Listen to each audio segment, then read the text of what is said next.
eu sou o Alessandro e esse é o meu primeiro vídeo de melhores do mês de 2019. Se você estiver chegando no canal agora, uma vez por mês, no comecinho do mês, eu faço um vídeo falando sobre o que de melhor eu li no mês anterior. Isso eu fiz em 2018 inteiro e agora espero dar continuidade aí em 2019. Então agora, no comecinho de fevereiro, vou falar minhas melhores leituras de janeiro. Na verdade, esse janeiro vai ser um pouquinho estendido, porque em dezembro eu tive que antecipar um pouco a gravação do vídeo, então tem uns 2 quadrinhos aqui que eu li ali nos últimos 5 dias de dezembro. E um aviso importante sobre esse vídeo é que ele é patrocinado pela Colorir Escola de Arte, do Marcelo Brito, que tem um trabalho super bacana de desenvolver o aspecto mais autoral nos seus alunos de desenho.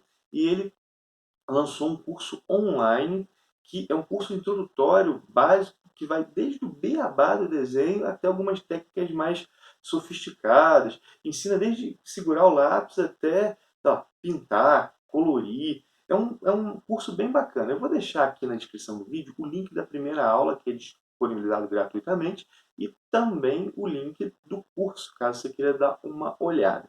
Mas vamos agora, então, aos melhores quadrinhos que eu li no último mês. Eu vou começar com a Bonelli, mostrando isso aqui.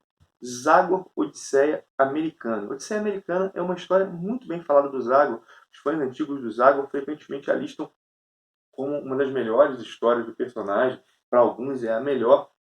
E é uma história muito interessante. Ela é escrita pelo Sérgio Bonelli, que usava o pseudônimo de Guido Nolita, e desenhada pelo Galieno Ferri. E é uma história que começa com uma pegada de humor e a tensão vai crescendo e de repente ela está numa situação que é praticamente uma história de terror na qual nós nos importamos com o destino dos personagens, até porque há várias mortes. É uma história publicada lá em 1972 e ela traz os elementos definidores do Zagor, o caráter aventureiro do personagem, uma ambientação histórica com vários toques mágicos. Zago, a história dos Zagos passa por volta de 1830, uma época que os Estados Unidos ainda são em sua maioria, a maior parte do território é desconhecida. Então, esse desconhecimento do território dá lugar ao mágico. Assim. Uma história bem bacana, uma história raiz do personagem. E é uma história assim, antiga, aí, tem mais de 40 anos, e eu curti bastante. Na verdade, eu tinha um pouco de preconceito com as histórias mais antigas da Bonelli, principalmente do Zago, achava bobas, mas achava que seriam bobas, até porque eu não tinha lido, mas o Sérgio Bonelli me surpreendeu e o Zagor também está se tornando uma leitura cada vez mais frequente, né? Ainda não tão frequente quanto eu gostaria, eu tenho lido cada vez mais Zagor e curti bastante essa história.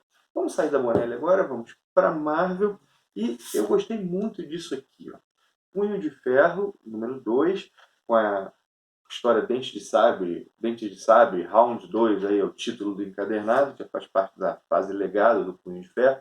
Esse segundo encadernado do Punho de Ferro, ele continua a fase do Ed Brisson, um desenho do Mike Perkins.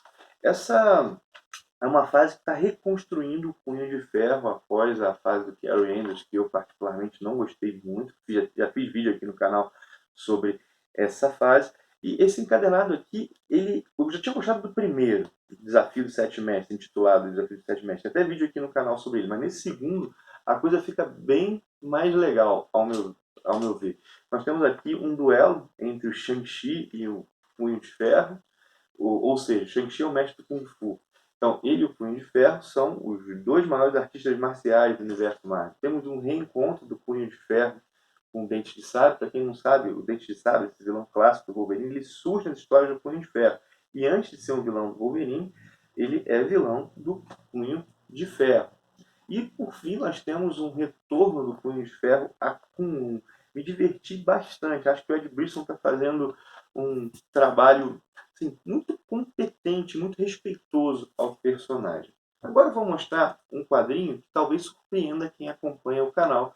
Ele está na minha lista de melhores de janeiro, que é esse aqui. Doutor Estranho, Deus da Magia, que é escrito pelo Donny Cates.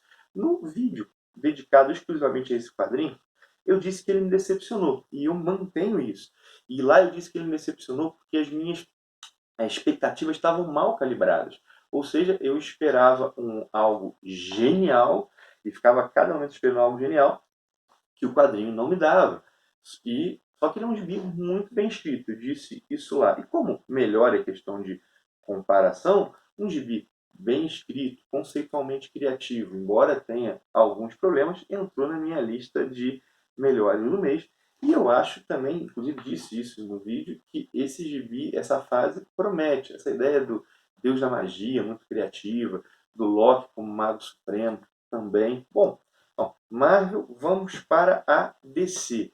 E eu devo dizer que esse quadrinho aqui, o Senhor Milagre do Tom King, ele tem pretensões muito maiores que o Doutor Estranho do Donny Cates ou que o Punho de Ferro do Ed Briscoe. O Tom King aqui ele quer escrever uma grande obra. E como eu também já fiz um vídeo dedicado só a esse quadrinho. Como eu disse nesse vídeo, esse é um quadrinho que ele depende bastante de como ele vai terminar para a gente fazer um julgamento completo dele. Porque, com certeza, é o tipo de história que o começo depende do final. Quem lê vai entender um pouco do que eu estou dizendo. Mas já dá para fazer vários elogios. Os diálogos são muito bem escritos, tem uma pegada existencial filosófica, tem um diálogo, quase que um monólogo, né? Uma fala do Senhor Milagre sobre Descartes, que é muito bacana, o Tom King aí mobilizando a erudição filosófica na sua história em quadrinhos. Tem uma coisa que eu acho muito legal, é que o Senhor Milagre é o deus das fugas, né?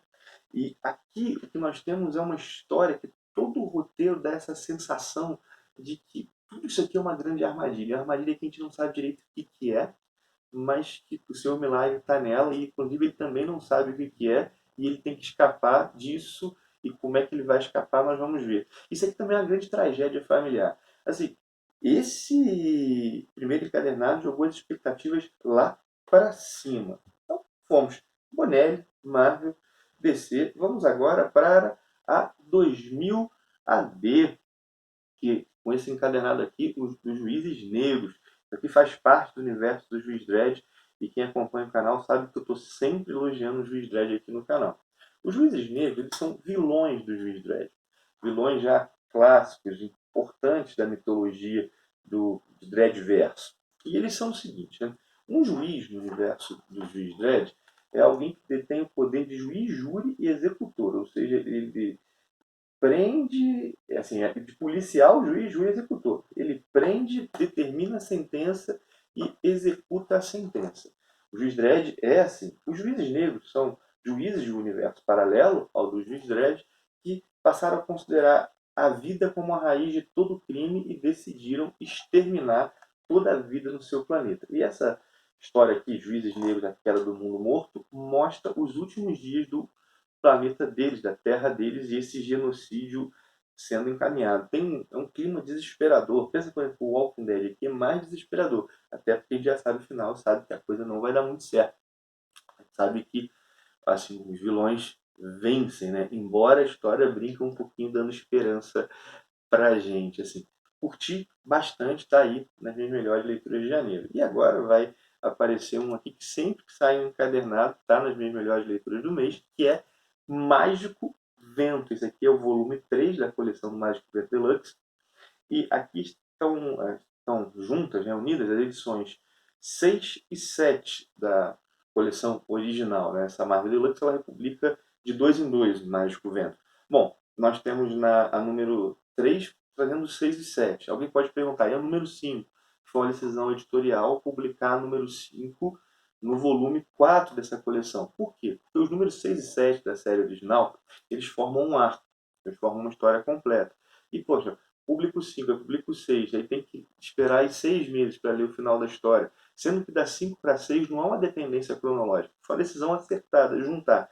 E aqui nós temos o Mágico Vento encontrando o Faca Comprida, que é esse personagem aqui da capa, que vai ser um vilão que realmente vai antagonizá-lo. Cara, Mágico Vento é um roteiro primoroso do Manfred.